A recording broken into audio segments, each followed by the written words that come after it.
One thing you need to know as a tech, you need to know once you arrive on the system, you need to know if your problem may be mechanical or electrical.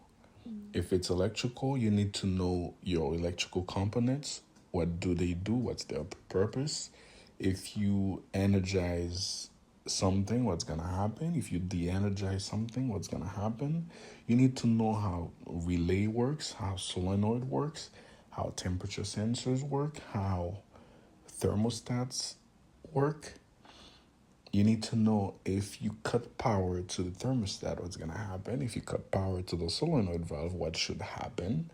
Okay, in this case, my temperature sensor cut the power going to my solenoid coil. So if my solenoid coil is not activated, there should be no liquid going through that solenoid valve. So in this case, since my sensor, I know it's working, it's reading 28 degrees. After my sensor, there's no power, so I automatically knew that my solenoid valve is not doing what it's supposed to be doing. This is in the matter of 5 minutes of me being there. Okay?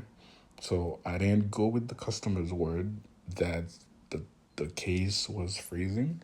First thing I did, I checked the temperature, make sure that what the customer said is true. So since that was true, I established that the case is running too low.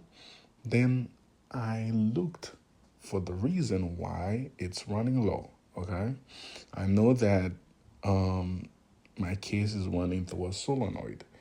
Therefore, I have to check if my sensors or if my thermostat is working, if it's reading right.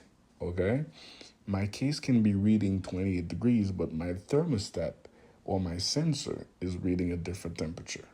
Okay, I have to establish to confirm if the actual temperature is the same as my sensor is saying. Okay, since I established those things, I confirm the temperature, I confirm that the sensor is working, I confirm that I have no power going to my solenoid coil. Therefore, I knew that the valve was bad. And as soon as I replaced the valve, as you're gonna see in my second video, I'm gonna show you when the solenoid actually cuts the cooling going to the case. You're gonna see the temperature raises when it goes below the set point, when it reaches the set point, and when the solenoid reactivate after going above the set point. So stay tuned for another video.